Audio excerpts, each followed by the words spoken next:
people that God keeps in perfect peace. They are the ones whose mind stays on him. And the Bible there immediately tells us why.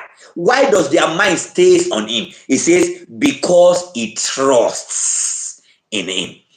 The reason why your mind is not stayed on God is because you don't trust in him. Again, you see, the Bible is so easy. You understand? It's so simple. You see, the proof is in the pudding. If you are not, if you are, your mind is not staying on God, and you say, but I trust him. No, don't deceive yourself, okay?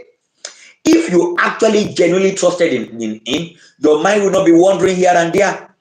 You are not going to be go up and down here and there. Your mind will be fixed on him. You know that God is your answer.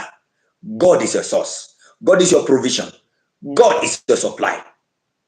He is not just your supplier. Do you understand? God is not just our supplier. He is our supply. God doesn't just provide the answer. He is our answer. Do you understand? So our mind is stayed on him. Our heart is fixed on him. So what is it that threatens the flow of life? What is the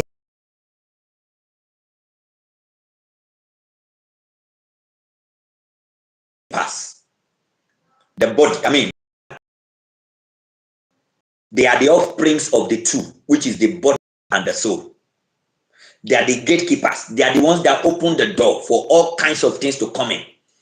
The gateway of the body, which is the eyes, the hair, all of those gatekeepers. You understand? They determine what comes inside.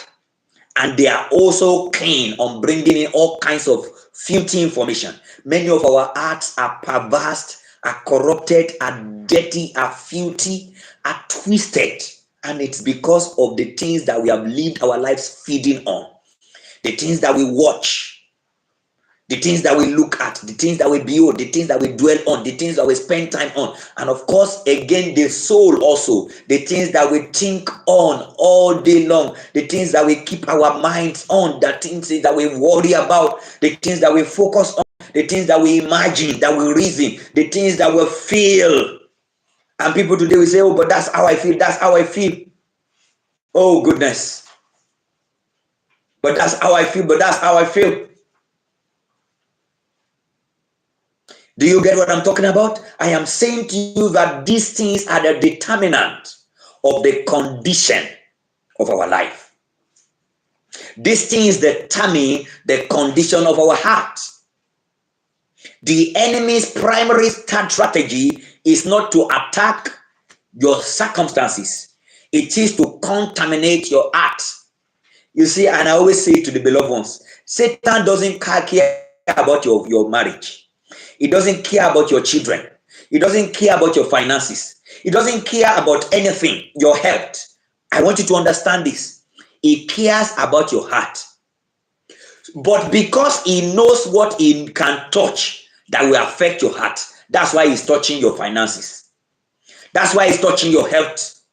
That's why he's touching your finances. That's why he's touching your marriage. That's why he's touching your children. That's why he's touching your business, your work. Because he knows that those things are tied to your heart. His target is really your heart, not those things. But he knows that if he wants to get you, he needs to get there. And because he knows that your life depends on them, that whatever happens to them affects you. That's why. But if you have learned to garrison and protect and guard your heart, and the devil knows that it doesn't matter what he does, it's not going to affect your heart. What do you think he's going to do? He's going to quit. He's going to quit trying. He's going to quit tampering with your finances. He's going to quit tampering with your business. He's going to quit tampering with your house, your home, because he knows that no matter what he does, he's not going to succeed in getting an access to you. So he's going to give up. But because he knows that every time he touches one of these things, he touches you, he will keep touching your finances. Only on the day when he finds that he touched it and it didn't move you, your heart is still protected. That's the day he's going to begin to rethink his decision. He's going to realize that, okay, it looks like my strategy is not working.